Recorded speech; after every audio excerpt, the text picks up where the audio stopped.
You're watching MLS Legal TV. Share it and like it. Channel is for you. Your question answered here. MLS Legal TV. नाजरीन, MLS legal TV की जानिब से आपको खुशामदीद। हस्ब मामूल हम मलिक साहब से बात करते हैं, लेकिन आज हमें प्रिविलेज हासिल है कि हमारे साथ फ़ारूक साहब बैठे हैं, फ़ारूक अहमद साहब हैं। सबसे पहले इन दोनों मेहमानों को आपकी जानिब से मैं खुशामदीद कहता हूँ। फ़ारूक साहब, मलिक साहब, बहुत बहुत शुक्रिया आज वक्त देने का, और फ़ारूक साहब आपका भी बहुत बहुत शुक्रिया जी।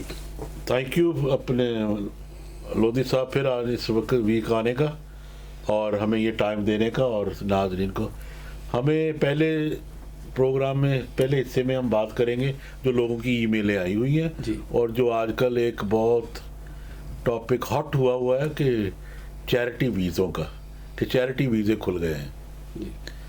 इतने के फ़ोन और ईमेलें आई हैं कि चैरिटी वीज़ा जी, चैरिटी वीज़ा आप बताते नहीं क्या है। Charity visa is a temporary visa. जैसे पहले होता था पोटैटो पिकर्स, चेरी पिकर्स, कोई भी एग्रीकल्चर में आते थे टेम्पररी लोगों के लिए, ये वही कैटेगरी में इसे कहा गया temporary work charity worker visa, ये इसको नाम दिया गया है। ये ख़ास किसी ममालिक से, ये कहीं से भी है? देखिए, बात तो ये है कि दुनिया में कोई भी कानून बनता है ना, एक कंट्री के लिए नहीं बनता, अनलेस इज ब्लैक लिस्टेड।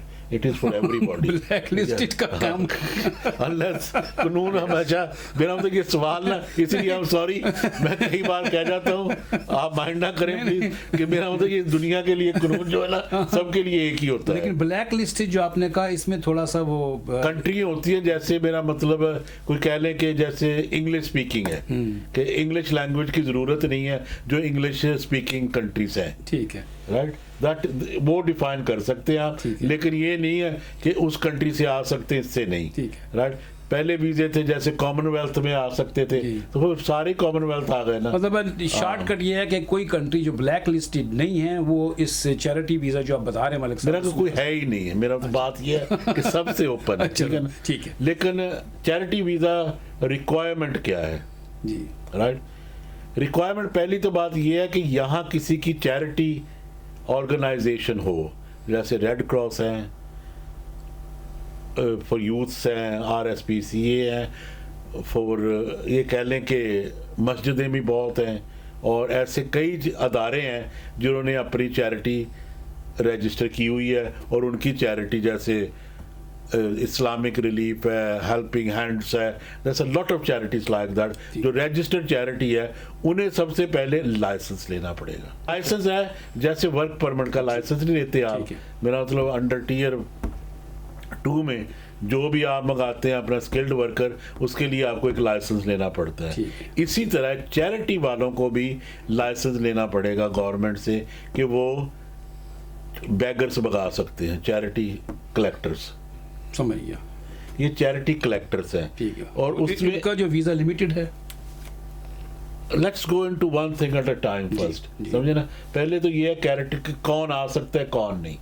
आपने कहा ना बैगर जो चैरिटी मेरा मतलब वो चैरिटी कलेक्टर्स आएंगे, कलेक्ट करने वाले, कलेक्टिव वाले, राइट, जो लोग मांगेंगे, उनमें से जो उन्होंने क्राइटेरिया रखा है वो क्या है।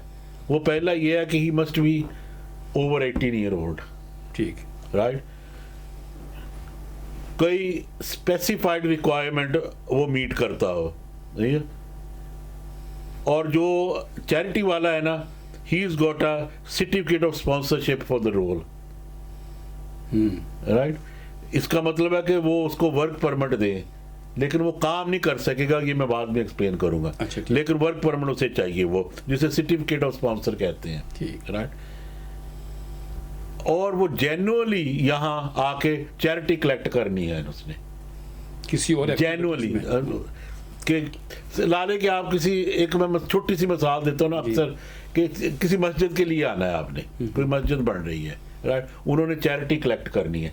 आपका मकसद यही है कि आप इन्फ्लुएंस पर्सन हैं और उस चैरिटी के लिए आप आ रहे हैं कि जो वो मस्जिद के लिए चैरिटी की हेल्प होगी, और आपने उसी मस्जिद के लिए चैरिटी कलेक्ट करनी है, ठीक हो गया। बात आई ना ठीक है। कि आपको वो पता हो कि चैरिटी आप कह सकते हैं जी मेरा तो इन्फ्लुएंशियल पर्सन हूँ, मैं ये हूँ और ये इन्होंने मुझे वीज़ा इसलिए दिया है कि मैं जाके उस गांव का हूँ जहाँ लोग यहाँ रहते हैं और मुझे जानते हैं और मैं ये वट एवर पॉसिबिलिटीज है। ठीक है, तो उसमें वो आदमी आके वो काम कर सकता है जिसके लिए वो आया है। देखो काम, ये काम की भी मैं एक्सप्लेन करता हूँ, पहले लेट्स गो इनटू क्राइटेरिया इसी प्लीज। में एक सवाल है मेरे पास, अगर आप उसका भी जरा सा बता दें। कुछ लोग विजिट वीजे पे आके चैरिटी जमा करते हैं, उनका क्या स्टेटस होगा? देखो विजिट वीजा पे आप आके कोई काम नहीं कर सकते, सिर्फ unless you got a business visa फिर आप कर सकते, that's a different category altogether. ये टेम्परेरी वर्क है, ये आप काम भी करते हैं लेकिन जो मेन चीज है ना, you will not be paid from the charity, ये रिमेंबर रखना। ठीक, you can not be paid, it will be unpaid work. और अगर वो काम यहाँ कोई कर सकता है, ये भी शो करना पड़ेगा कि यहाँ नहीं कोई कर सकेगा चैरिटी का, राइट। और बात ये है कि he must not be paid for doing that work. ठीक, ये वॉलंटियर होगा, ये विदाउट पेमेंट। यस, ठीक है, राइट। और दूसरी बात है, you must satisfy financial requirements. वो फाइनेंशियल रिक्वायरमेंट क्या है सर? आपको just under 1100 pound, 123 pound for 90 days आपकी बैंक में हो। ठीक है, उस शख्स में। ठीक, इसमें यह है कि आप अपनी फैमिली को भी मंगा सकते हैं, लेकिन वो उसमें उसका जी, उसमें यह है कि 624 पाउंड आपकी वाइफ के लिए भी आपके पास हो और 324 बच्चों के लिए। I go into the specific details later on, अगर कोई आया सवाल आपको। ठीक है, तो ये चीजें जो आप बता रहे हैं कि जो charity temporary work permit, charity work, और ये 12 महीने का वीजा है। अच्छा, और प्रीवियसली आपको ना कोई रिलीजियस या चैरिटी वर्क में आप यहाँ आए हुए हो। अच्छा, ये 12 महीने का वीजा है। ठीक है, फिर मैं कहता हूँ कि ये permission, you have not had permission as a religious worker or a charity worker in the previous 12 months. अच्छा, unless you were not in the UK throughout. अगर है भी तो throughout नहीं थे यहाँ। ठीक है ना, तो वो 1 साल के अंदर से। और दूसरी बात ये है कि आपको रिफ्यूजल जो है ना, जो जैसे आपने पहले कहा था, रिफ्यूजल की ग्राउंड्स बहुत है। अच्छा, इसमें रिफ्यूजल की पहली रिफ्यूजल की ग्राउंड होती है कि you do not intend to live here, कि जब भी कोई विजिटर हो या यहाँ हो, ये जरूर करना पड़ता है कि मेरा ये मकसद नहीं है कि मैंने यहाँ रहना, मेरा मकसद सिर्फ यही है कि मैंने चैरिटी इकट्ठी करनी है, चैरिटी इकट्ठी करके मैंने चले जाना है और मैंने उसमें बोझ भी नहीं बनना।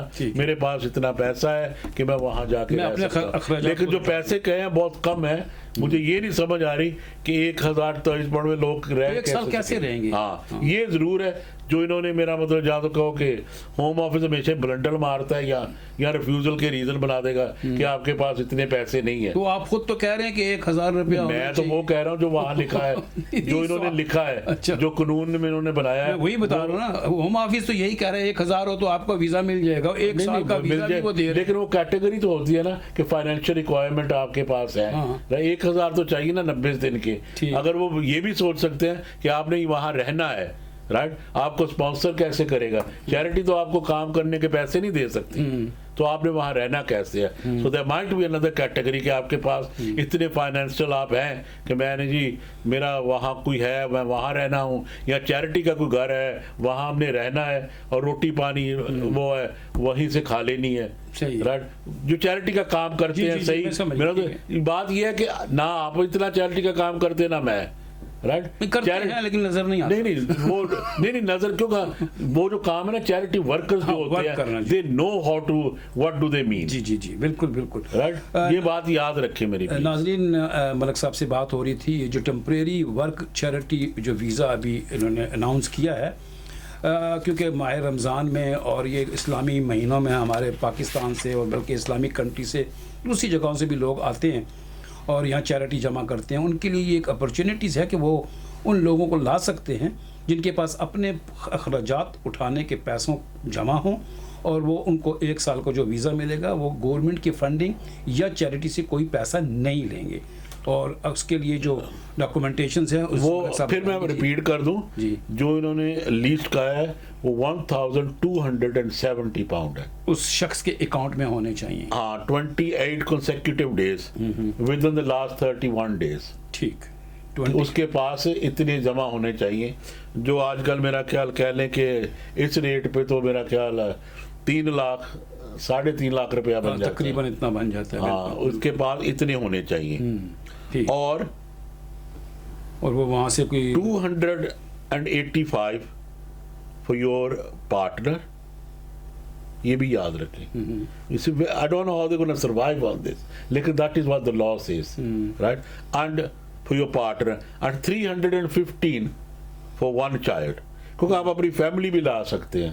तो इसमें रेंट भी वो देगा, खाना भी खाएगा, कैसे? शायद देखो ना, जैसे मैंने कहा है, जो ऑर्गेनाइजेशन है, जो चैरिटी ऑर्गेनाइजेशन है, they should provide all this for them, but they say they can't take anything. They can't take. हो सकता है फ्रिंज इनको मिलता हो, फ्रिंज एक्सपेंस तो चैरिटी देगी, अगर रिनोवेशन या सैलरी नहीं है। नहीं, मेरी बात नहीं समझे आप एकदम ना। हम we are not distributing about the charity. मैं चैरिटी के पास जो बुला रहा है चैरिटी इकट्ठी करने के, वो जगह भी देगा उसे रहने की, वो ये तो चीजें देगा ना, तो रोटी भी देंगे, और एक क्लास होना चाहिए, मेरा मतलब उसका रेट भी जो लाइसेंस है, it can't be A B class, B और सी, ठीक, एक क्लास होना चाहिए, ये बहुत है। ठीक, राइट?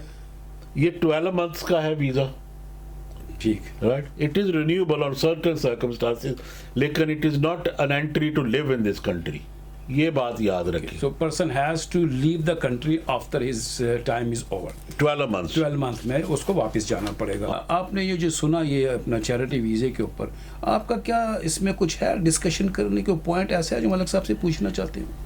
बिस्मिल्लाहिर्रहमानिर्रहीम। मेरा ख्याल है मलिक साहब ने सब बातें बड़े अच्छे अंदाज में एक्सप्लेन कर दी हैं कि उसकी रिक्वायरमेंट क्या है और उसकी रिस्ट्रिक्शन क्या है, कंडीशन क्या है, कितनी देर वो यहाँ रह सकते हैं। 12 महीने का ये वीज़ा होगा टेम्परेरी।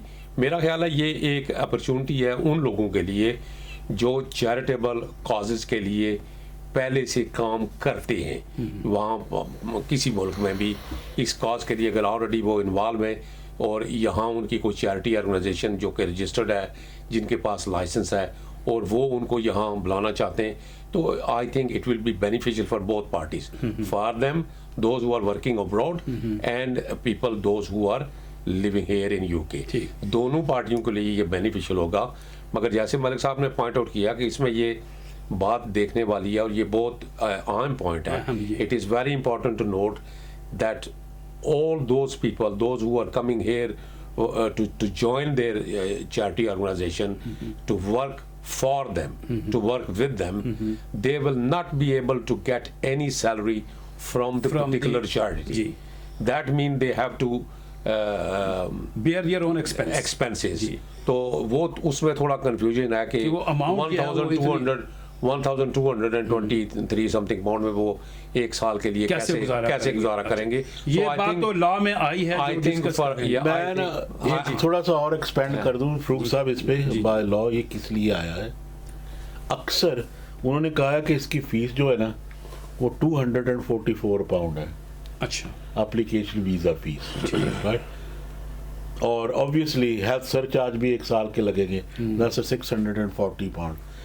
लेकिन जो ईसी कंट्रियों के लोग थे ना, उन्हें 55 पाउंड और कम किए जाएंगे उनके वीजे में।